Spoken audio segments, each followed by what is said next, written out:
حاجي لايف ما كنت هالسلام dadkaan leh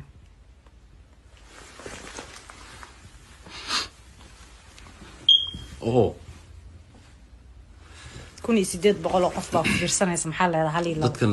Soomaalinimadan ka hadlay dadkan meel bukuma dadkan dadaan hore u arkaba ma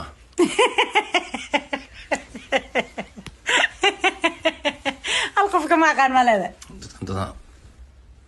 mid ilka casqays oo tabe wallahi mujaade ma fiirsanaysa baby you stalking me like that my friend are you stalking me ma he maxaa leedahay baby TikTok oo Pakistan ma ku jirtaa ما والله Soomaali waa dadkii fiirsanooy والله bila international ma gaarin baby nimcaabad ma ugu qaldoosa I'm not international my friend Somali people are attacking me like that loo qadda marka maxay soo qorayaan marka Somali inta wax ka fiirnaysaa baby ogaadeen lagu soo qor gees dhalay seediya lagu soo qor mujeedin ya qalbi okay ala ma loo gadan mujeed Are you serious baby يا ليش يقولون زارتو These people excuse you ما أودي واحد أنت